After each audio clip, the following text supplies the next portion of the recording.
ಇವಾಗ ಸಾಕಷ್ಟು ರೈತರು ಏನಪ್ಪ ಅಂತಂತಂದರೆ ಇವಾಗ ತೋಟ ಮಾಡಿರ್ತಾರೆ, ಸಾಕಷ್ಟು ಒಂದು ಆದಾಯ ಇರಲ್ಲ. ಹಂಗಾಗಿ ಅವ್ರು ಏನು ಮಾಡ್ತಾರಪ್ಪ ಅಂತಂತಂದರೆ ಮಿನಿಮಲ್ ಎಕ್ಸ್ಪೆನ್ಸ್ ಮಾಡ್ಕೊಂಡು ಹೋಗ್ಬೇಕು. That is correct. ಬಟ್ ಏನಪ್ಪ ಅಂದರೆ ಯಾವ ಟೈಮಿಗೆ ಏನು ಮಾಡಬೇಕು ಅನ್ನೋದು ತುಂಬ ನಾವು ಅರ್ಥಕೊಂಡೇ ಒಂದು ನಾಲೆಡ್ಜ್ ಇಟ್ಕೊಂಡೇ ಮಾಡಬೇಕಾಗತ್ತೆ. ಸ್ಟಾರ್ಟಿಂಗಲ್ಲಿ ಮಾಡಬೇಕಾದ್ರೆ ಪ್ರೋಸೆಸ್ ಹತ್ರ ಬಂದಾಗ ಅವ್ರ ಖರ್ಚು ಜಾಸ್ತಿ ಕಾಣುತ್ತೆ.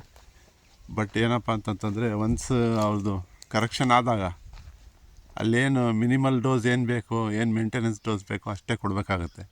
ಇವಾಗ ಅವ್ರ ಹತ್ರ ಏನು ಫ್ರೀಯಾಗಿ ಅವ್ರ ಹತ್ರ ಏನು ಕೃಷಿ ತ್ಯಾಜ್ಯ ಪದಾರ್ಥ ಅಥವಾ ಗೊಬ್ಬರ ಏನು ಅವ್ರ ಹತ್ರ ಫ್ರೀಯಾಗಿ ಅವೈಲಬಲ್ ಇರುತ್ತೆ, ಅದು ತಗೊಂಡಾಗ ನಿಮ್ಮ ಖರ್ಚು ಆಟೋಮೆಟಿಕ್ಕಾಗಿ ಕಡಿಮೆ ಆಗುತ್ತೆ. ನಮ್ಗೆ ಬೇಕಾದಂಥ ಸ್ಪ್ರೇ ಆಗಲಿ ಡ್ರಂಚ್ ಆಗಲಿ ಅದೇ ಟೈಪಲ್ಲಿ ತಗೋಬೋದು. ಇವಾಗ ಸಾಕಷ್ಟು ಟೆಂಪ್ರೇಚರ್ ವೇರಿಯೇಷನ್ ಇದೆ. ಬೆಳಿಗ್ಗೆ ನೋಡಿದ್ರೂ ಇವಾಗ ಒಂದು 8, 9, 10 ಗಂಟೆ ಸುಮಾರಾಗಿದೆ, ಒಳ್ಳೆ ಬಿಸಿಲಿದೆ. ಗಿಡ ಇನ್ನು ಆ ಕಡೆ ಮೂಲೆಯಲ್ಲಿ ತುಂಬ ಚೆನ್ನಾಗಿ ಬಂದಿದೆ. ಬಟ್ ಎಲ್ಲ ಗಿಡನೂ ಅದೇ ಟೈಪ್ ಬರಬೇಕು. ಬಟ್ ಆ ಟೈಮಲ್ಲಿ ಏನೊಂದು ನಮ್ಮ ಪ್ರೋಸೆಸ್ ಗ್ರ್ಯಾನ್ಯೂಲ್ಸ್ ಕೊಡಬೇಕಾಗುತ್ತೆ ಅಥವಾ ಸ್ಪ್ರೇ ಕೊಡಬೇಕಾಗತ್ತೆ. ನಾವು ಮೊದಲೇನಪ್ಪ ಅಂತಂದರೆ ಒಂದು ಗಿಡದ ಆರೋಗ್ಯ ಮತ್ತು ಅದ್ರದ್ದು ಡೆವಲಪ್ಮೆಂಟ್ ನೋಡೋದು ತುಂಬ ಮುಖ್ಯ ಆಗಿರ್ತದೆ.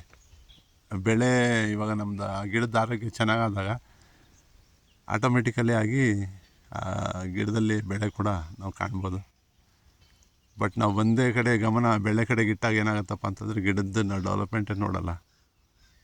ಈ ಟೈಪ್ ಎಲ್ಲ ಆಗೋದು, ಇಲ್ಲ ಬೇರೆ ಬಿಡಕ್ಕೆ ತೊಂದರೆ ಆಗಿರ್ಬೋದು ಅಥವಾ ಬೇರೆ ಡಿಸೀಸಸ್ ಆಗಿರ್ಬೋದು ಅಂತ. ಗಿಡ ಎಲ್ಲ ತುಂಬ ಹೊಡೆತ ತಿಂದಿದೆ, ಗಣ್ಣೆಲ್ಲ ತುಂಬ ಕಿರಿಗಣ್ಣು ಅಂತಂದ್ರೆ ನೋಡ್ರಿ ಅಲ್ಲಿ ಹತ್ತತ್ರಕ್ಕಿದೆ ಅಂತಂದರೆ ಇಲ್ಲಿ ಗಿಡಕ್ಕೆ ಏನು ಬೇಕಾಗಂಥ ಪೋಷಕಾಂಶ ಆಗಿರ್ಬೋದು ಅಥವಾ ಇಲ್ಲಿನ ನೆಲದ ಒಂದು ಭೂಮಿಯ ವಾತಾವರಣ ಏನಿದೆ ಅದ್ರದ್ದು ಕಂಡೀಷನ್ ಏನಿದೆ, ಸ್ವಲ್ಪ ಜಾಸ್ತಿ ಕಲ್ಲು ಜಜ್ಜು ನೆಲ ಇರ್ಬೋದು. ಹಾಗಾಗಿ ಇಲ್ಲಿ ಡೆವಲಪ್ಮೆಂಟ್ ಜಾಸ್ತಿ ಕಾಣ್ತಾ ಇಲ್ಲ ಈ ಗಿಡದಲ್ಲಿ. ಇದೇ ಟೈಪಾಗಿ ಸಾಕಷ್ಟು ಗಿಡಗಳಿವೆ. ಈ ಮಧ್ಯಭಾಗದಲ್ಲಿ ಸ್ವಲ್ಪ ವೀಕ್ ಇದೆ. ಆ ಮೇಲ್ಗಡೆ ಪ್ಲಾಟಲ್ಲಿ ಉತ್ತಮ, ಇಲ್ಲಿಗಿಂತ ಉತ್ತಮ, ಬಟ್ ಇನ್ನೂ ಡೆವಲಪ್ ಆಗಬೇಕು. ಈ ಟೈಪಾಗಿ ನಮ್ಮ ಗಿಡ ಒಳ್ಳೆ ಗರಿ ಬಿಚ್ಕೋಬೇಕು, ಇನ್ನೂ ಬರಬೇಕದು.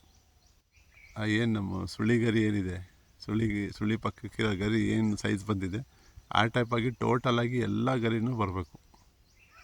ಆವಾಗ ಇವಾಗ ಗರಿ ಸೈಜ್ ಎಲ್ಲ ಚೆನ್ನಾಗಿ ಬಂದಾಗ ಆಟೋಮೆಟಿಕಲಿ ಆಗಿ ಆ ಗಿಡದ್ದು ಗರ್ಭ ಅದೆಲ್ಲ ಡೆವಲಪ್ ಆಗ್ತಾ ಹೋಗುತ್ತೆ. ಗರಿ ಎಷ್ಟು ದೊಡ್ಡದಾಗಿ ಬರ್ತದೆ ಅಷ್ಟು ತುಂಬ ಒಳ್ಳೆಯದಾಗಿ ಹೆಲ್ತಿಯಾಗಿ ಗಿಡ ಬರುತ್ತೆ. ಅದೇ ಟೈಪಲ್ಲಿ ನಮಗೆ ಆ ಬೆಳೆ ಕೂಡ ನೋಡ್ಬೋದು ನಾವು ಅದರಲ್ಲಿ. ಯಾಕಂತಂದರೆ ಇವಾಗ ಇತ್ತೀಚಿನ ದಿನಗಳಲ್ಲಿ ಅಡಿಕೆ ಒಂದು ವಾಣಿಜ್ಯ ಬೆಳೆ ಏನಿದೆ ಅದರಲ್ಲಿರೋಂಥ ಆದಾಯ ಎಲ್ಲ ನೋಡಿದರೆ ಬೇರೆ ಬೆಳೆ ಕಂಪೇರ್ ಮಾಡಿದರೆ ಅದೇ ಲಾಭದಾಯಕ ಅಂತ ಅಂದ್ಬಿಟ್ಟು ಕಾಣ್ತಾ ಇದೆ. ಬಟ್ ಅದೇ ಟೈಪಾಗಿ ಮೇಂಟೈನು ಮಾಡಬೇಕಾಗತ್ತೆ ನಾವು. ಅಷ್ಟು ಹೇಳ್ತಾ ನನ್ನ ಮಾತು ಮುಗಿಸ್ತೀನಿ. ಧನ್ಯವಾದಗಳು.